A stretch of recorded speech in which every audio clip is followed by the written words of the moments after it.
Next మనకు తెలంగాణ నుంచి వార్త. కొత్తగూడెంలో సిపిఐ కాంగ్రెస్ 50-50 డీల్ కి సంబంధించిన వార్త ఇది. కొత్తగూడెం మేయర్ పీఠంపై ఉత్కంఠ అయితే వీడింది. పదవీ కాలం చెరి సగం షేర్ చేసుకోవాలని సిపిఐ కాంగ్రెస్ ఒప్పందం చేసుకున్నాయి. చెరో 2.5 ఏళ్లు మేయర్ పదవి పంచుకునేలా డీల్ కుదిరింది. ఈలోగా సొంతంగా మెజారిటీ కూడగట్టే పనిలో మంత్రి పొంగులేటి చేస్తున్న ప్రయత్నాలతో కొత్తగూడెంలో కొత్త లెక్కలు తెరపైకి వస్తున్నాయి. 5 ఇండిపెండెంట్ కార్పొరేటర్లు మంత్రి పొంగులేటి శ్రీనివాసరెడ్డి సమక్షంలో కాంగ్రెస్ లో చేరడంతో మేయర్ ఎన్నికలో చివరి క్షణం వరకు ఏం జరుగుతుందో అన్న ఆసక్తి అయితే నెలకొంది. కొత్తగూడెం కార్పొరేషన్ లో రాజకీయం రసవత్తరంగా మారుతోంది. మేయర్ ఎన్నిక రోజుకో మలుపు తిరుగుతూ ఉత్కంఠ రేపుతోంది. మేయర్ పీఠంపై తీవ్ర ఉత్కంఠ నెలకొన్న క్రమంలో చెరో 2.5 ఏళ్లు మేయర్ పీఠం షేర్ చేసుకునేలా కాంగ్రెస్ సిపిఐ ఒప్పందం చేసుకున్నాయి. మొత్తం 60 డివిజన్లు ఉన్న కొత్తగూడెంలో కాంగ్రెస్ సిపిఐ పార్టీల నుంచి చిరి సమానంగా 22 డివిజన్లలో అభ్యర్థులు గెలిచారు. బీఆర్ఎస్ 8, ఇండిపెండెంట్లు 6, బీజేపీ 1, సిపిఎం 1 డివిజన్ గెలిచాయి. మేయర్ పీఠం కోసం రావాల్సిన మ్యాజిక్ ఫిగర్ 31 ఏ పార్టీకి రాలేదు. దీంతో ఇక్కడ హంగ్ ఏర్పడింది. ఎన్నికలకు ముందు సీట్లు సర్దుబాటు జరగకపోవడంతో కాంగ్రెస్ సిపిఐ వేరువేరుగా పోటీ చేసి హోరాహోరీగా తలబడ్డాయి. కాంగ్రెస్ తరపున మంత్రి పొంగులేటి శ్రీనివాసరెడ్డి అన్ని తానై గెలుపు కోసం సర్వశక్తులు ఒడ్డారు. ఇటు సిపిఐ తరపున ఎమ్మెల్యే కూనమనేని సాంబశివరావు విజయం కోసం తీవ్రంగా శ్రమించారు.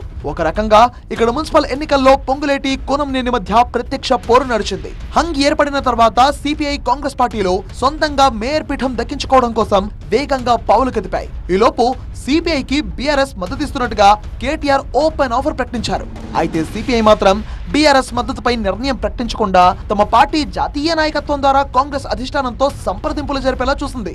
హైదరాబాద్ లో రేవంత్ రెడ్డి పిసిసి అధ్యక్షుడు మహేష్ గౌడ్ తో సిపిఐ నేతలు చర్చలు జరిపారు. దీంతో 2.5 సంవత్సరాల పాటు ఇరు పార్టీల నేతలు మేయర్ పదవి తీసుకునేలా డీల్ చేసుకున్నారు.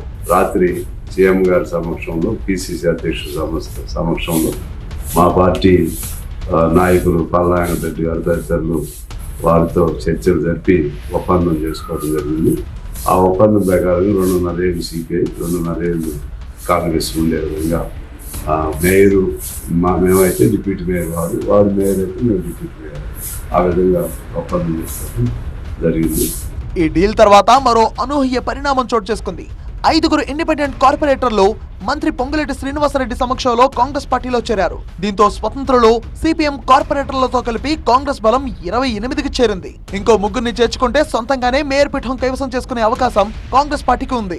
సిపిఐకి సొంతంగా 22 మంది కార్పొరేటర్లతో పాటు 1 ఇండిపెండెంట్ మద్దతు ఉంది. CPI MLA Kunamneni Sambasivarao ex officio ఓటుతో కలిపి 24కు చేరుతుంది సిపిఐ బలం. ఏ విధంగా చూసినా కాంగ్రెస్ సంఖ్యాబలం ఎక్కువగానే ఉంది. దీంతో కొత్తగూడెం కార్పొరేషన్ లో చివరి వరకు కాంగ్రెస్ వ్యూహం ఎలా ఉంటుందో అని రాజకీయ వర్గాల్లో చర్చ జరుగుతోంది.